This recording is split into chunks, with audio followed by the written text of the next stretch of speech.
Assalamualaikum warahmatullahi wabarakatuh. Kali ini kita akan membahas lanjutan dari gaya Coulomb dan kuat medan listrik yang kemarin. Ya, lanjutannya ini adalah tentang kuat medan listrik oleh bola konduktor bermuatan, potensial listrik oleh muatan titik, dan potensial listrik oleh bola konduktor bermuatan. Nah, untuk kuat medan listrik oleh bola konduktor bermuatan, kita lihat di sini. Apabila di dalam bola konduktor yaitu R, ya, jari-jari atau jaraknya dari pusat itu kurang dari jari-jari bola, maka tidak ada muatan untuk atau Q sama dengan 0, sehingga tidak ada medan listrik. Dengan kata lain, medan listriknya di dalam bola itu adalah 0. Nah, jadi kalau seandainya R-nya ini antara pusat bola dengan muatan itu, kalau R-nya di dalam, maka kuat medan listriknya itu langsung 0.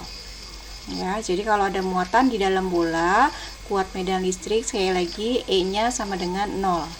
Nah, kemudian untuk di permukaan bola, ya, di permukaan bola konduktor sedangkan untuk muatan yang berada di permukaan bola konduktor ini, ya, muatan yang berada di sini, sehingga jarak antara pusat bola dengan muatan itu akan sama dengan jari-jarinya. Apabila jarak muatan sama dengan jari-jari bola, ya, maka kuat medan listriknya itu menjadi K Q muatannya dibagi R kuadrat.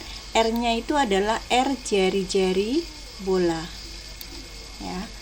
Kemudian, kalau seandainya muatan ini berada di luar permukaan bola nih di sini, ya, di mana jaraknya antara muatan dengan pusat bola nih R, ya, di sini adalah lebih besar daripada jari-jari bola, sehingga kuat medannya menjadi K Q muatan, ya, dibagi R kuadrat. R-nya itu jaraknya dia, jarak antara muatan dengan pusat bola.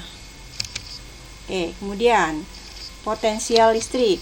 Untuk potensial listrik dan beda potensial, di sini kita lihat ada garis-garis gaya medan E itu di sini, kemudian ada muatan Q, ya. Kemudian ada dua titik A dan B berjarak D.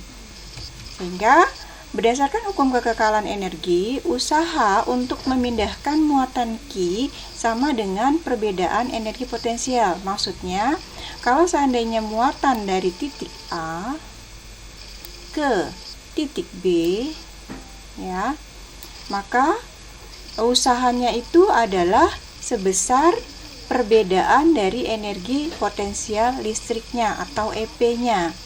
Nah, sehingga di sini dituliskan potensial dari B ke A, ya, yaitu muatan yang berpindah dari titik B ke A, itu akan menjadi W per Q, usaha atau dibagi dengan muatannya. Atau usaha ini adalah, tadi dikatakan usaha itu adalah perbedaan energi potensial listrik, atau disebut dengan delta EP, ya, atau boleh disebut dengan delta EP, di mana delta EP atau perubahan atau perbedaan energi potensialnya itu adalah energi potensial di titik B dikurang dengan energi potensial di titik A. Jadi energi potensial di titik B sini dikurang dengan potensial di titik A, energi potensial di titik A, atau EP akhir dikurang EP awal per Q, jangan lupa dibagi dengan muatannya. Nah, jika VA itu adalah potensial listrik di A dibuat bernilai 0, kalau seandainya potensial listrik di A ini dia 0 awalnya, maka potensial listrik di titik B menjadi VB sama dengan EP di B dibagi Q. Nah, kenapa EP di A-nya dihilang? Karena di sini VA-nya bernilai 0. Kalau bernilai 0, tapi kalau dia tidak bernilai 0, maka tidak boleh dihilangkan. Nah, hubungan potensial listrik dengan medan listrik dituliskan W tadi usaha ya. Usaha itu adalah muatan dikalikan potensial listrik AB. Sehingga usahanya itu sama dengan F kali D kalau yang kemarin. Nah, F itu nilainya sama dengan Q kali E. Ya, Q muatan, E adalah medan listrik. Maka dari persamaan ini ya, WQ kali VAB. W sama dengan gaya kali jaraknya. F sama dengan Q kalikan E. Sehingga boleh ditulis sebagai W sama dengan Q kali E kali D ya. W sama dengan Q kali E kali D, atau sama dengan Q dikalikan potensial listrik AB. Nah, atau VAB adalah E kalikan D, atau E sama dengan VAB dibagi D. Ya, jadi dari persamaan ini bisa kita cari medannya, E-nya menjadi VAB dibagi D. Arah medan listrik dari titik berpotensial tinggi ke titik yang berpotensial rendah. Oke. Di sini kita lihat untuk potensial listrik oleh muatan titik ya. Nah, di sini potensial listrik yang berjarak R dari sebuah muatan titik Q dinyatakan oleh, jadi di sini V-nya potensialnya boleh kita pakai K Q per R. Kalau kemarin kita sudah berbicara gaya kolom, K Q-nya ada 2, Q1, Q2 per R-nya pangkat 2. Kemudian ada lagi kuat medan E, di mana K Q-nya cuma 1, dibagi R-nya masih pangkat 2. Nah, untuk potensial listrik V ini menjadi K Q-nya 1 per R-nya 1 ya. Jadi R-nya tidak lagi pangkat 2. Oke, gampang ya menghafalnya. Nah, untuk N buah muatan, kalau ini hanya untuk satu buah muatan ya, rumus ini hanya berlaku untuk satu buah muatan. Kalau lebih dari satu bagaimana? Ya, sehingga untuk N buah muatan, maka potensial totalnya menjadi V itu sama dengan V1 ditambah V2 ditambah V3 dan seterusnya, tergantung ada berapa banyak muatannya. V1 tambah V2 tambah V3 dan seterusnya, itu kalau kita uraikan, V1 menjadi K Q1 per R1, V2 K Q2 per R2 ditambah dan seterusnya. Atau dalam penulisan matematika itu menjadi V itu adalah K dikalikan jumlah dari Q dibagikan R. Nah, ini kalau dia ada 4 titik, 4 muatan, berarti di sini sampai 4, V1 tambah V2 tambah V3 tambah V4. Contoh ya. Yang pertama adalah dua muatan listrik diletakkan seperti gambar di bawah ini. Nah, ini gambarnya. Hitunglah besar potensial listrik di titik P. Nah, kelihatan ya di titik P. Jadi, ada dua buah muatan Q1 dan Q2. Masing-masing besarnya minus 20 mikrokolom dan Q2-nya adalah plus positif 40 mikrokolom. Di mana jarak antara Q1 dengan P 30 cm dan jarak antara P dengan Q2 adalah 20 cm. Bagaimana menghitung besar energi potensialnya? Bagaimana menghitung besar potensial listrik di titik P? Nah, kita lihat. Untuk menjawab soal ya, ubah dulu satuannya seperti biasa ya. Q1 adalah min 20 mikrokolom. Nah, karena di sini masih mikro, kita harus pakai MKS, maka dijadikan kolom. Kalikan 10 pangkat min 6 kolom. Q2 juga sama. Jadi 40 dikali 10 pangkat min 6 kolom. Untuk R1 dari cm rubah ke dalam meter menjadi 0,3, R2 menjadi 0,2 meter. Ya.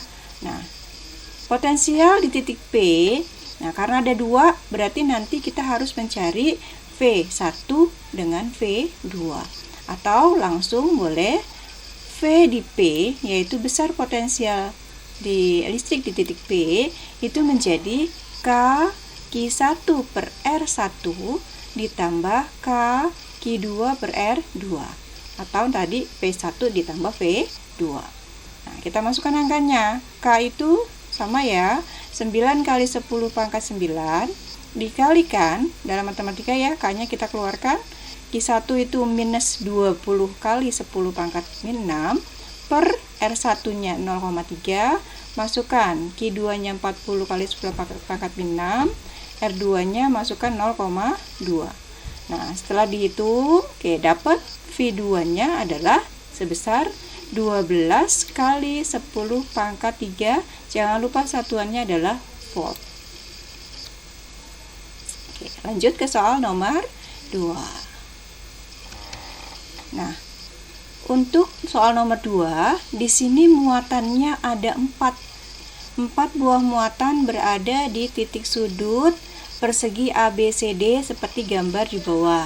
Nah, ini A, B, C, D. Jadi di sini ada bujur sangkar ya.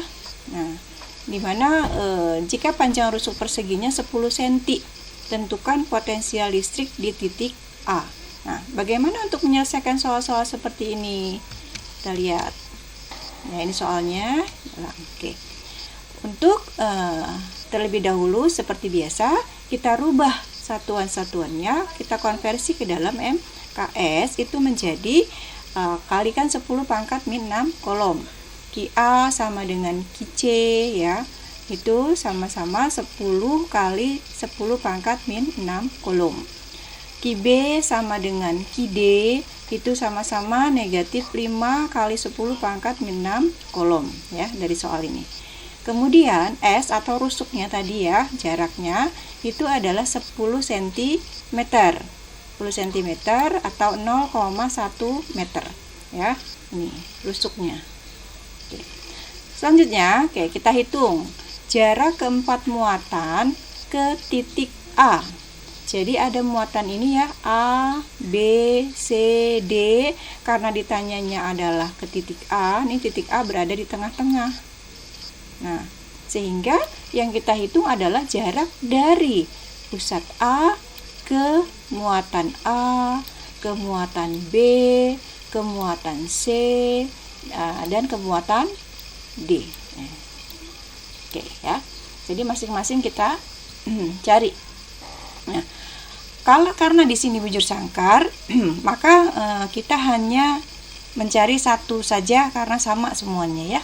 Dimana kita cari R itu, R-nya adalah setengah kali akar 0,1 kuadrat ditambah 0,1 kuadrat. Dari mana? Nah, ini adalah kalau kita lihat di sini segitiga. Nah, ini segitiga QA ya, QB, QC. Nah, di sini ada apa nih namanya? Diagonal. Nah, sekarang kita hitung jarak ya keempat muatan dari titik A. Karena dimintanya dari titik A ini berada di pusat bujur sangkar ya, di tengah-tengah, maka kita harus mencari jarak antara titik A ini ke muatan A, ke muatan B, ke muatan C, dan ke muatan D. Nah, kebetulan di sini dia bentuknya adalah segi 4 sama sisi atau bujur sangkar, sisinya sama. Sehingga untuk mencarinya hanya cukup cari satu aja, boleh. Dari A ke QA sama dengan dari A ke QB, sama dengan dari A ke QC, dan sama dengan dari A ke QD. Nah, boleh kita hitung seperti ini ya, di mana R-nya itu adalah setengah dikalikan akar. Nah, kenapa dia kalikan akar? Nah, ini ya kalau kita lihat. Oke. Nah, antara kita lihat dulu muatan A, muatan B, muatan C. Nah, ini membentuk segi 3 siku-siku. Kalau membentuk segi 3 siku-siku ya, QA, QB, QC, Maka antara ki A ke ki C itu sebagai garis miring atau sisi miringnya. Nah, di sini adalah siku-siku. Kalau siku-siku, maka kita pakai rumus Pitagoras. Rumus Pitagorasnya itu adalah akar ya jarak ki A ke ki B 0,1 kuadrat ditambah jarak ki B ke ki C juga 0,1 kuadrat ya dikalikan setengah. Nah, kenapa kok dikalikan setengah? Karena yang diminta adalah bukan garis miring yang ini, bukan antara ki A dan ki C, tapi yang diminta adalah setengahnya dari A ke ki A atau dari A ke ki C. Jadi kita kalikan dengan setengah ya. Oke, masukkan angkanya. Didapat R-nya itu adalah 0,05 akar 2 meter. Oke. Ini kalian juga bisa langsung cara mudah, di mana kalau ada, ini kan termasuk apa? Diagonal sisi ya. Kalau diagonal sisi itu adalah A akar 2. Jadi boleh langsung A akar 2 ya. Nah, 0,05 akar 2. Karena tadi A akar 2, A-nya adalah 10 cm atau 0,1 meter, dikalikan setengah karena ini hanya setengahnya ya, menjadi 0,05 akar 2. Jadi boleh pakai cara langsung, boleh pakai cara setengah kali garis sisi miring ya. Nah, kemudian kita cari potensial listrik di titik A, yaitu sebagai berikut. Nah, karena di sini ada 4 muatan ya. Nah, ada 4 muatan, maka nanti V totalnya atau V di titik A ya, potensial di titik A menjadi V di A ditambah V di B ditambah V di C ditambah V di D, atau K-nya tadi kita keluarkan ya, menjadi K kali Ki A per RA plus Ki B per RB plus Ki C per RC plus Ki D per RD ya. Nah, ini sama R-nya, jadi saya pakai R-nya semua sama. Oke. Nah, dihitung, masukkan angka-angkanya, dapat V-nya ya di titik A itu adalah 9 kali 10 9 akar 2 kali 10 pangkat 6 volt. Nah, ini ya, dapat V di titik A. Oke. Nah, lanjut. Ini adalah hukum kekekalan energi mekanik dalam medan listrik. Nah, hukum kekekalan energi mekanik ini kita tuliskan sebagai, kalau mekanik itu adalah energi potensial ditambah dengan energi kinetik. Sehingga kalau energi atau hukum kekekalan energi itu adalah energi mekanik 1 sama dengan energi mekanik 2, atau EP1 tambah EK1 sama dengan EP2 tambah EK2. Nah, energi potensial tadi kita sudah melihat rumusnya ya, itu adalah muatan dikali beda potensialnya ditambah EK setengah MV1 kuadrat. EP2 Ki kali V2 ditambah EK2 setengah MV2 kuadrat. Oke, lanjut ke potensial listrik oleh bola konduktor bermuatan. Kalau tadi kita berbicara muatan listrik ya, medan listrik untuk bola konduktor bermuatan, kalau sekarang adalah potensial listriknya masih sama di bola konduktor bermuatan. Bedanya di mana? Bedanya di sini ya. Untuk kalau dia di luar bola konduktor ya, potensialnya sama dengan potensial sebuah titik. Jadi di sini rumusnya masih sama, V-nya adalah K Ki per R ya. Jadi untuk kalau R-nya di sini nih di luar bola ya, artinya jaraknya pakai jarak dia sendiri ya, pakai jarak dia sendiri. Nah, kemudian kalau muatannya itu berada di permukaan bola, artinya jaraknya sama dengan jari-jari bola, maka juga rumusnya menggunakan V sama dengan K Ki per R ya. Jadi R-nya itu boleh jaraknya dia, boleh pakai jari-jari bola karena dia sama. Nah, tetapi untuk yang kalau dia R-nya di dalam bola, ya, ini yang berbeda.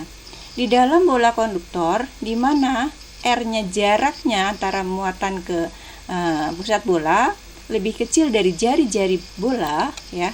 Nah, R kecil kurang dari jari-jari bola, maka tidak ada medan listriknya, sehingga V2 sama dengan V1, ya.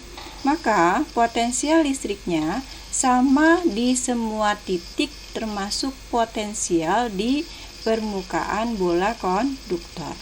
Artinya kalau dia adanya muatannya di dalam bola, ya, muatan di dalam bola dengan muatan di permukaan bola, maka besar V-nya adalah sama, ya, V2 sama dengan V1.